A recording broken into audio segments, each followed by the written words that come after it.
I'll catch up with you in a minute. Okay. Hey guys, so we're here at the Palenque, and my wife's going to go ahead and get some stuff. But I wanted to talk to you about some things about banking that I think is really important that everybody knows. Because there are 5 things that I think everybody should know about their banking, what they should do before they get here to the Philippines. Because so what happens so often, and I don't know if you saw this or heard about this, but there are thousands of expats who get disconnected from their U.S. banking every year. And there are things that you can do to stop that or to be ahead of that. And there's things that, at least that I did, that seem to be working. I've been here for about 6 months now, and this works really great. So we were at dinner the other day with my wife's batchmate, and it's kind of interesting because her batchmates, when she came back here, they're still all good friends, and this is her best friend. And so we met and had some dinner, and we were talking about banking. And it's actually easy for them because he's an overseas worker, her batchmate's boyfriend or significant other, and what they do is they just transfer their money into the Philippine bank, and then they transfer peso to peso to his girlfriend. But it's a little bit different for me because I have a few reasons why I want to maintain some certain things in the United States so that all my banking always stays smooth.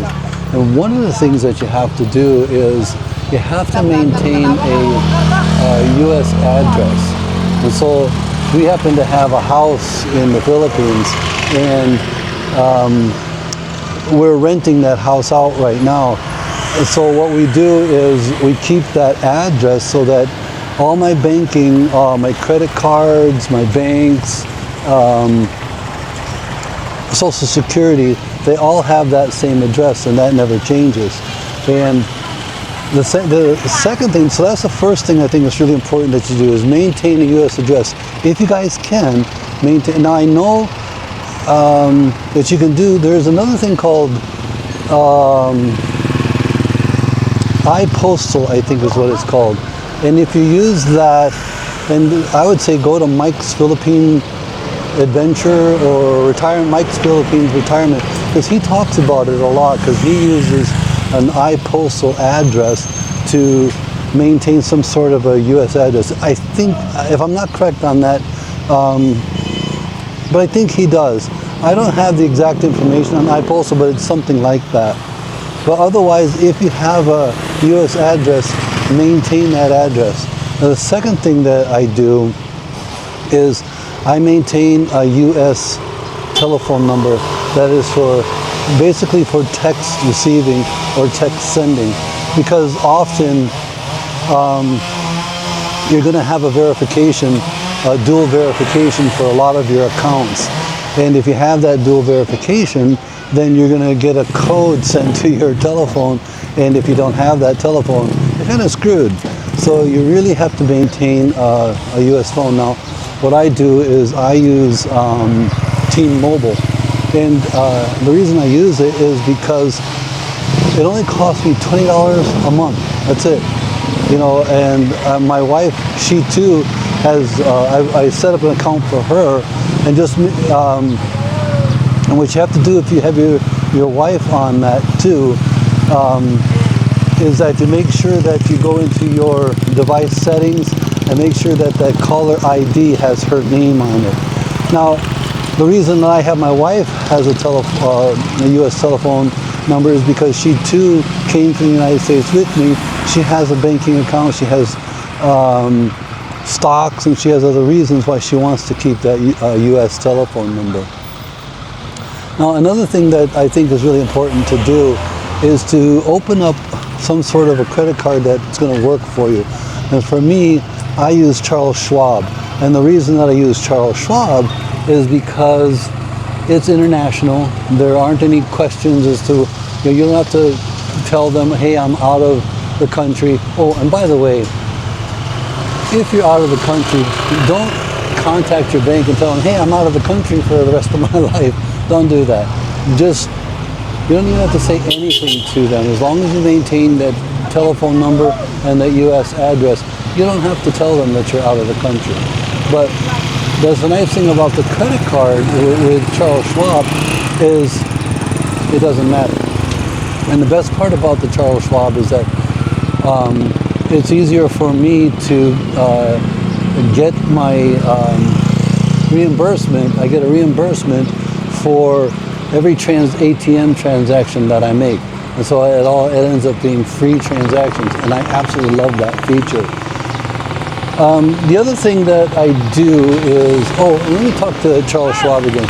Hey guys, the reason that I use Charles Schwab, so every week I give my wife 12,000 pesos so that we kind of live off of those 12,000 pesos. No, that's not all the money that I have.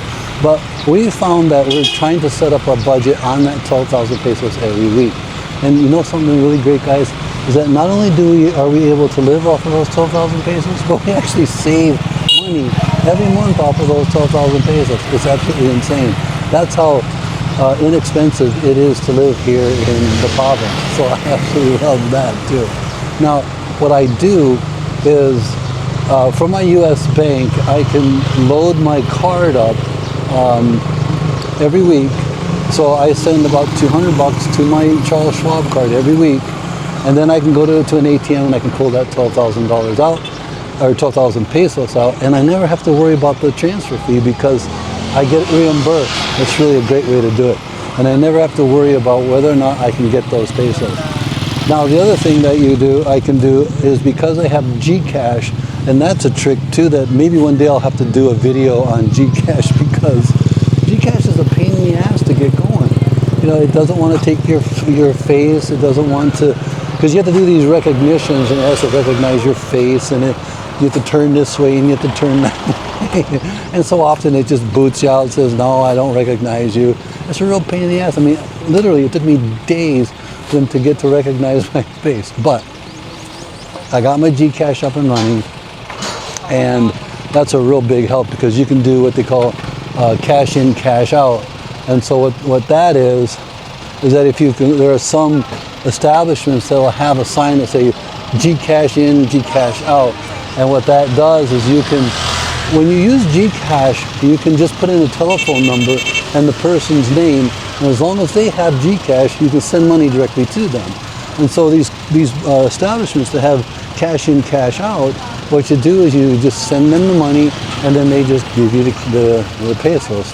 So the other thing about Gcash is it's widely used, and like for our electric bill, we have a company called Novelco, and every time we get our electric bill, I just go on Gcash and I just pay it. I don't have to go in and pay it, or I don't have to send money in an envelope or anything like that. Now, the third thing that I do is I have American Express. And tell you what, guys, that American Express was a lifesaver when I first got here. Because when I first got here, I wasn't sure how I was going to go about paying for things. I was telling you, Gcash was a pain in the ass to get set up, and so it took me forever to get that set up. And while we were doing that, I had to figure out how I was going to pay for things, because I wasn't able to get any pesos. So what I did was I used my American Express until I was able to finally get my Gcash up and running. Now, there is another app that you can use that I set up before Gcash, and it's called Mereta Pay. Now, Mereta Pay worked really well, and what that is here is it's a QRPH, and so you can pay for things. Like if I went to Starbucks, I would go up and I would order some coffee, and I would say, they say, well, it costs this many pesos, and I say, do you have QRPH? And they go, yes, and they pull out that little, I don't know what it's called, but it's a device that they have, and they put a few numbers in it, and a QR code will come up, and then I just take a picture of that with my Mereta Pay, and then I could pay it. Now, not all of the establishments know Mereta Pay. Not all establishments use QRPH, but most of them will use Gcash. So again, I set up my American Express, and that helped me a lot. Now, another thing that I think everybody should do is you should have two bank accounts, not just one bank account. Because if you have two bank accounts, if something goes wrong, guys, you have that other bank account that you can rely on. Now, I've been here for 5 months, and we have opened up two Filipino bank accounts, and we are saving money in those accounts. So, you know, we have a stash, we have a emergency fund, and so every week we take a little bit of those 12,000 pesos and we put it into the Filipino bank. And guys, I have over 100,000 pesos in there already. So it didn't take long to start saving some money. And that's really, you know, if there's a medical emergency or something like that, I'm able to take care of that and I don't have to worry about that. So that's good information for you to have. And then I think the last thing that you should concern yourself with would be, if at all possible, if you have anybody in the United States that you can trust with your account information, have someone like that. Now, for me, I'm lucky because I have my son, and you know, he's a very responsible young man, and he has all my account information. He has all my wife's account information, and if there's ever a problem with our U.S. banking, you know, we can tell him, hey, can you go into these accounts online and see if you can solve those problems. So, yeah, that's pretty much some of those things that I think, if you do those 5 things, I think you're going to find that living here and being able to access your money from overseas is really important, and it'll work very well for you. And because you maintain those U.S. address and U.S. telephone, you don't have to worry about getting your account cut off. Now, there's one more thing that is really important. Now, because I get Social Security, they have a thing with Social Security that's called a life review. And what that means is every year they want to make sure you're alive. So they're going to send out in October a form that tells you that you have to send this form back to make sure that you're alive. And if you don't do that, they're going to cut off your Social Security. Now, you can avoid that by making sure that your Social Security is sent to a U.S. bank account. And that's what I do. So I have 2 bank accounts, and one where I'm just saving money for an emergency, or in case my main account, for some reason I got cut off, I have a secondary account. But my Social Security goes into one specific bank account, and I never have to worry about doing that proof of life form. So anyway, guys, that's it for this video. And if you have any questions about how you can go about maintaining your banking, or how do you guys do it if you have a different way? I'm really interested if someone else has better ideas than what I'm using. If you do, put them in the comments and hit like and subscribe, and we'll catch you for the next one. Bye.